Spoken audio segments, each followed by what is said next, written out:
Analogue যুগের মধ্যে যে অ্যানালগ ভালোবাসাটা ছিল সেটা ডিজিটাল ভালোবাসার থেকে অনেক বেশি স্ট্রং ছিল। এফডিসিটাই তো প্রাণকেন্দ্র সিনেমার। After all at the end of the day কিন্তু এফডিসি থেকে অনেকে এখন অনেক লোক হয়তো নাক ছিটকায়, কিন্তু to be very honest FDC থেকে যে সিনেমাটা হয় ওটাকেই আমি সিনেমা এখনও বলি। আমরা প্রত্যেক বছরে এই দিনটার জন্য যেদিন এইটা হয়, এই যেটাকে আমরা এখন পিকনিক বলি না, বলি পারিবারিক মিলন মেলা, হুইচ ইজ ভেরি ট্রু। কারণ এখানে আমাদের সমস্ত যারা যারা আমাদের পরিবার আছে সবাই কম বেশি আসে, সবার সাথে সবাই একাত্ম হয়, তো এটার আনন্দটাই অন্যরকম। মেলবন্ধনের জায়গাটা একটু দুর্বল হয়ে গেছে ওই ডিজিটাল যুগটা আসার পরে। মানে অ্যানালগ যুগের মধ্যে যে অ্যানালগ ভালোবাসাটা ছিল সেটা ডিজিটাল ভালোবাসার থেকে অনেক বেশি স্ট্রং ছিল।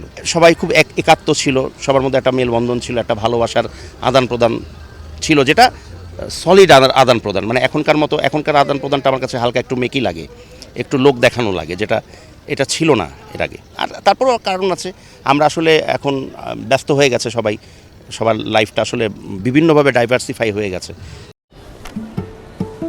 কি বুকে বাংলাদেশ আর হাতে বিদেশি, এই যে হোয়াইট প্লাস প্রো সেনসিটিভ স্কয়ারের।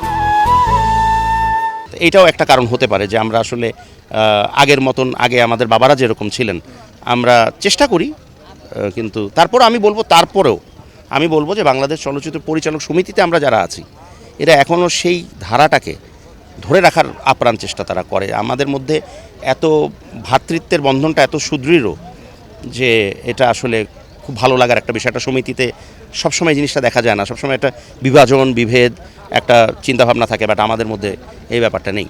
এফডিসিটাই তো প্রাণকেন্দ্র সিনেমার। এটার মধ্যে এটা কেউ বাইরের থেকে ইন্ডিপেন্ডেন্টলি সিনেমা বানাক, হচ্ছে cinema, but after all at the end of the day কিন্তু এফডিসি থেকে এখন অনেক লোক হয়তো নাক ছিটকায়, অনেক রকমের আমরাও সুযোগ করে দিয়েছি নাক ছিটকানোর, সত্যি কথা। কিন্তু to be very honest FDC থেকে যে সিনেমাটা হয় ওটাকেই আমি সিনেমা এখনও বলি। এখনও আমি সেটা ভাবি যে হ্যাঁ, এফডিসির ছোঁয়া আছে, এফডিসির কোনো একটা ফ্লোরে শ্যুট হয়েছে, এফডিসির কোনো একটা অলিতে গলিতে শ্যুট হয়েছে। হ্যাঁ, বিং এ প্রপার্টি বা being a son of FDC আমার এটা মনে হওয়াটাই স্বাভাবিক।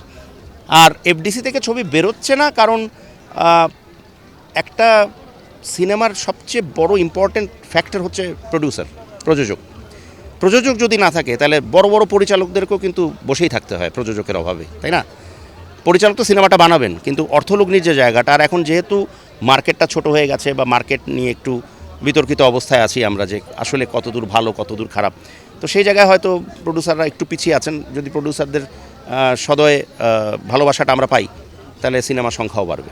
আচ্ছা, দায়বদ্ধতা তো থাকেই। যেমন হয় না, আমি যেমন চেষ্টা করি, যেমন নতুন যারা আসেন বা আসতে চান তাদেরকে উৎসাহিত করা, যে আসো। অনেক নাট্যকার আছেন, নাটকের পরিচালক আছেন অনেক, এটা যারা দেখছেন, যারা নাট্য পরিচালক এরা মনে মনে হলেও স্বীকার করবেন। আমি খুঁজে সবার ফোন, যদি নাটক ভালো লাগে বা দেখে মনে হয় যে আরে এটা তো ফিল্মি, মানে ওর মধ্যে ফিল্মিক ব্যাপারটা আছে, ওকে আমি না চিনলেও না জানলেও ওর নাম্বার না থাকলেও আমি জোগাড় করে হলেও ওকে ফোন করি। এরকম অনেক আছে, অনেক ডিরেক্টর। আমি একটা ডিরেক্টরের নাম বলে দিই, আমার খুব পছন্দের একটা ডিরেক্টর, আরিয়ান ওর নাম, মিজানুর রহমান আরিয়ান। ওকে আমি নিজে ফোন করে ওর কাজের প্রশংসা করি। তো ওটাও বলে যে দাদা এরকম তো কেউ করে না, এটা কত বড় এনকারেজমেন্ট আপনি জানেন না। আমি বললাম আমি জানি, কারণ আমি একসময় ছোট ছিলাম, আমার কাছেও যখন এরকম দু একটা ফোন আসতো আমারও ভালো লাগতো। তো এই জিনিসটা হওয়া উচিত, সবাইকে নিয়ে, তাহলে কি ইন্ডাস্ট্রিটা গ্রো করবে, আরও বড় হয়। একটা ইন্ডাস্ট্রিতে 30 জন কেন 300 জন ডিরেক্টর থাকবে, 300 যদি হয় তা 3000 ডিরেক্টর থাকবে, সমস্যা নেই তো। ছবির সংখ্যাও বাড়বে, ভ্যারাইটি পাবে মানুষ। একটা ডিরেক্টর যেরকম একই গল্প যদি 5টা ডিরেক্টরকে দিয়ে দেওয়া হয়, 5 জন কিন্তু 5 রকম সিনেমা বানাবে, তো ভ্যারাইটিটা চলে আসবে, এক একজন চিন্তাভাবনা তো এক এক রকম।